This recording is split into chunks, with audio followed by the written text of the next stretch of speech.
If you are trading futures in NinjaTrader 8 with a replicator, there is a situation that is worth understanding from the start. Not because something is wrong, but because this is how real execution works in the market, and this is how the broker's validations work. Situation to understand. Always leave a prudent margin between the price and your buy stop or sell stop orders.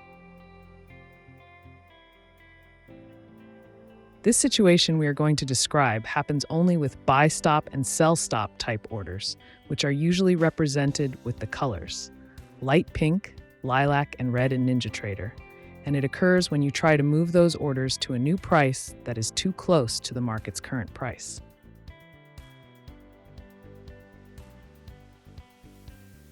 This does not apply to market orders, limit orders, or target orders. So let's remember a simple rule for these types of orders. A buy stop, to be valid, must be above the current price, and a sell stop, to be valid, must be below the current price. Where does the problem appear? The conflict arises when you try to move your buy stop or sell stop order too close to the movement of the current price. Keep in mind that when you drag the stop to a new level, the change is not instantaneous. It has to be transmitted, reach the broker, and be validated. In that brief window, the price can move a few ticks. If the price crosses your level while the change is being processed, the broker may reject the modification as invalid price, and the stop will automatically return to its previous level. And why is this important when you are replicating? Because each account manages its own order independently.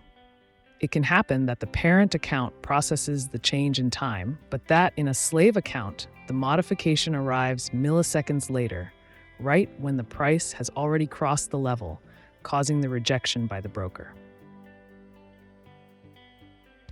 What are you going to observe? To understand it, let's use a practical example. We are in a long position, and we try to close the position by tracking the price with our stop loss. If we place the order very close to the movement of the price, and the parent account accepts the change, but the broker rejects the change for the slave account, then the parent account, by having the stop order in the new position, can exit the position, but the slave account cannot because its stop was not updated. This could give you the mistaken perception that the replicator did not close the trade, when in reality what happened was a broker rejection of the stop-loss change on that account. Finally, the slave account will end up closing when the price touches the stop at the previous level, or when you manually close with the emergency buttons. This can also happen when you use a buy stop or sell stop order to enter a trade. The concept is the same. If you drag that order to place it too close to the current price, it can happen that the broker accepts the change on the parent account, but rejects it on a slave account. Why? Because between the moment you make the change and the moment the broker validates it, the price can move a few ticks. If at that instant the price moves and the order ends up on the wrong side, for example, a buy stop that ends up being below the price, or a sell stop that ends up being above it, the broker rejects it as invalid price on that account. Now, how is it avoided? There are two options. Option 1, the most recommendable, leave margin between your order change and the movement of the price. Do not stick the stop order so close to the movement of the price. Leave a healthy margin, especially when the market is fast. Simply put, do not adjust it on the edge of the price. Leave space so that even if the price moves while the change is being validated, the stop still stays on the correct side.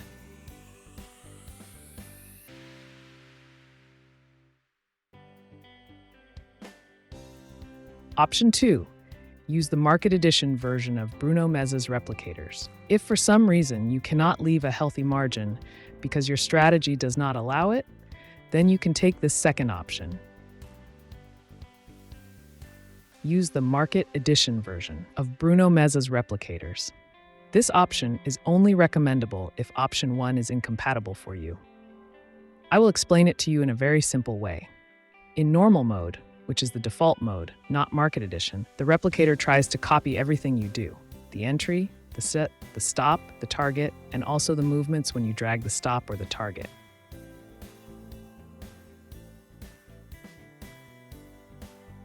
And that is where the problem can appear. When the market is fast and you change the stop very close to where the price is fluctuating, one account can accept the change and another can reject it due to invalid price.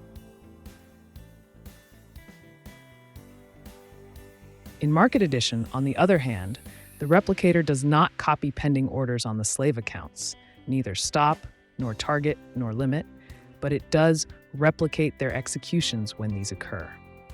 That is, you will not see live limit orders on the slave accounts, but when an order is executed on the parent account because the price touched it and it got filled, then a market order is sent to the slave accounts so they enter or close the same number of contracts that were executed on the parent account. In summary, if the parent entered, the slaves enter, and if the parent closed, the slaves close. That is why it is said that it replicates only executions, because it waits for something to have already been executed on the parent, and only then it replicates that result on the slaves. And why does this help with the problem of rejections when moving stops? Because that problem occurs when you are moving a stop order very close to the price and the broker rejects it due to timing.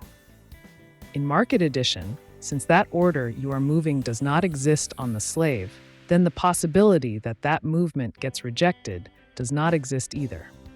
Instead of depending on moving stops on each slave, what you replicate is the final execution. I already closed on the parent, now close on the slaves. However, even though this option may sound like the perfect solution, we only recommend it if, due to your type of trading, you cannot leave an adequate margin between where the price is moving and the stop loss change. Remember that the Market Edition version can give you this benefit, but it can also imply more slippage, differences in profits or losses. The healthiest thing is that you leave a healthy margin and follow Rule 1.